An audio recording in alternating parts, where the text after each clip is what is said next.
Hello everyone. दोस्तों, आज की इस वीडियो में हम स्टडी करने वाले हैं इमेजिनरी नंबर के बारे में।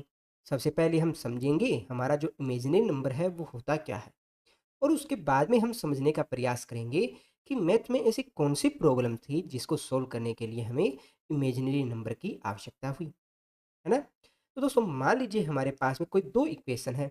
एक तो इक्वेशन है हमारे पास में एक्स स्क्र -1 इक्वस टू 0, और दूसरी इक्वेशन हमारे पास में है एक्स स्क्र +1 इक्वस टू 0।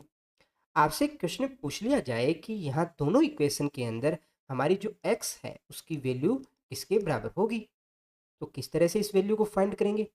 तो दोस्तों, सबसे पहले बात करते हैं इक्वेशन 1 के लिए। तो हम सभी जानते हैं कि हमारा जो ए स्केयर माइनस बी स्केयर है वो किसके बराबर होता है। आप कहेंगे ए माइनस बी इंटू ए प्लस बी के बराबर होता है ना।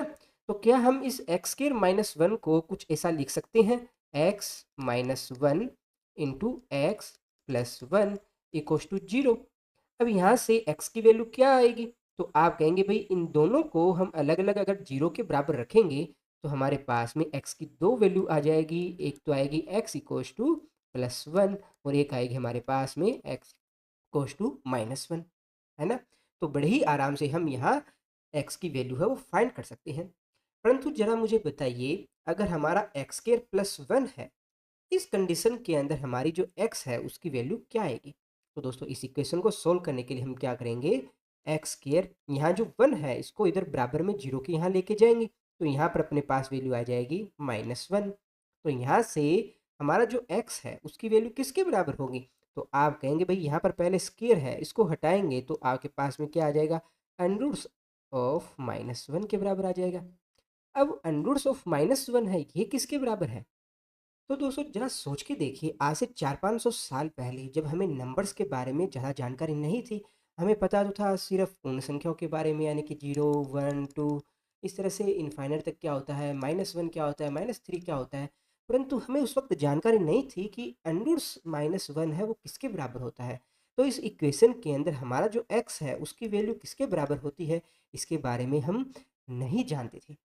तो उस समय के लिए ये बहुत बड़ी प्रॉब्लम हुआ करती थी, तो इसके बारे में कोई एग्जैक्ट जानकारी नहीं थी। तो सन 16वीं शताब्दी है, 16वीं शताब्दी में सबसे पहले जिरोलामो कार्डोना नामक एक साइंटिस्ट हुए, मैथमेटिशियन थे। कौन थे, जिरोलामो कार्डोना। इन्होंने सबसे पहले अपनी एक बुक में बताया इमेजिनरी नंबर के बारे में। परंतु इमेजिनरी नंबर की एग्जैक्ट वैल्यू क्या होती है उसके बारे में ये डिटेल में कुछ समझा नहीं सके। उसके बाद में 18वीं शताब्दी के अंदर हमारे ग्रेट मैथमेटिशियन लियोनहार्ड आइलर, क्या नाम था, आइलर के नाम से सभी जानते हो आप, लियोनहार्ड।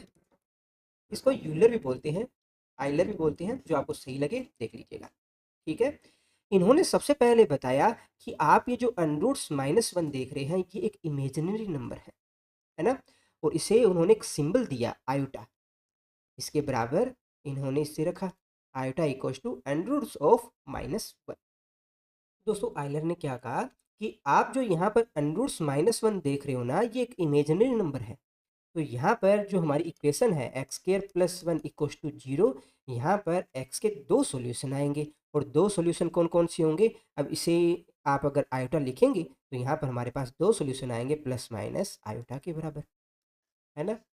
तो उस वक्त के जो मैथमेटिशियन थे उन्होंने फिर एक क्वेश्चन किया, हमारी इस नंबर लाइन के ऊपर हम जितने भी रियल नंबर हैं जैसे कि 0 1 2 3, इसी प्रकार से हमारा -1 -2, इन सभी नंबर्स को हम यहाँ शो कर सकते हैं। तो उस वक्त के मैथमेटिशियन ने पूछा कि भाई यहाँ हमारा जो इमेजिनरी नंबर है यानी कि जो आयोटा है उसको कहाँ शो करोगे। तो हमेशा याद रखिएगा, हमारी जो नंबर लाइन है उसके ऊपर इमेजिनरी नंबर को हम कभी भी शो नहीं कर सकते। तो इसको शो करने के लिए हमें कुछ और नए मेथड सीखने पड़ेंगे, बिल्कुल सीखने पड़ेंगे। तो इसके बारे में हम नेक्स्ट वीडियो में स्टडी करेंगे, जब हम कॉम्प्लेक्स नंबर के बारे में स्टडी करेंगे। वहाँ हम देखेंगे कि हम एक लाइन को तो हम रियल नंबर के लिए देखते हैं, जबकि जो दूसरी लाइन है उसको हम इमेजिनरी नंबर के लिए देखते हैं, क्योंकि हमारा जो कॉम्प्लेक्स नंबर है वो रियल नंबर और इमेजिनरी नंबर दोनों के कॉम्बिनेशन से मिलकर बना होता है। तो इसके बारे में हम डिटेल में स्टडी करेंगे। अभी के लिए हम सिर्फ समझते हैं हमारा जो आयोटा है उसके बारे में। दोस्तों, हमेशा याद रखिएगा, हमारा जो आयोटा है वो एक इमेजिनरी नंबर है, और इसकी वैल्यू किसके बराबर होती है, अंडरूट्स ऑफ -1 के बराबर। तो आप में से कुछ स्टूडेंट पूछेंगे सर आयोटा की वैल्यू अगर अंडर रूट माइनस वन है तो ज़रा मुझे बताइए आयोटा स्क्वायर है उसकी वैल्यू किसके बराबर होगी? तो आप कहेंगे भाई आयोटा स्क्वायर को हम क्या लिख सकते हैं? आप कहेंगे आयोटा इंटू आयोटा के बराबर लिख सकते हैं, लिखा जा सकता है ना? तो यहाँ पर हमारा जो अंडर रूट माइनस वन है इसको हम क्या लिख सकते हैं? Under root minus one square के बराबर लिखा जा सकता है, यानी कि इसकी वैल्यू किसके बराबर होगी? माइनस वन के बराबर होगी। इसी प्रकार से हमारा जो आयोटा है उसकी पावर थ्री है वो किसके बराबर होगा? तो आप कहेंगे इसको हम कुछ ऐसा लिख सकते हैं आयोटा इंटू आयोटा स्क्वायर के बराबर लिखा जा सकता है। और आयोटा स्क्वायर है उसकी वैल्यू किसके बराबर है? माइनस वन के बराबर है। तो यहाँ पर हम क्या लिख सकते हैं? Iota into minus one equal to क्या आ जाएगा? माइनस आयोटा के बराबर, है ना? इसी प्रकार से अगर आपसे पूछ लिया जाए कि आयोटा की पावर 4 है वो किसके बराबर होगी? तो आप कहेंगे इसको हम कुछ ऐसा लिख सकते हैं iota square into iota square equals to क्या हो जाएगा? अब आयोटा स्क्वायर की वैल्यू क्या है? माइनस वन है। तो यहाँ पर minus one into minus one करेंगे तो यहाँ पर इसकी वैल्यू क्या आ जाएगी? वन के बराबर आ जाएगी। तो यहाँ पर हमारे पास में 4 बहुत ही इंपॉर्टेंट रिजल्ट आते हैं कि हमारा जो आयोटा है वो बराबर होगा under root of minus one के बराबर। इसी प्रकार से हमारा जो आयोटा स्क्वायर है ये बराबर होगा माइनस वन के बराबर। आयोटा की पावर क्यूब है ये बराबर आ जाएगा माइनस आयोटा के बराबर।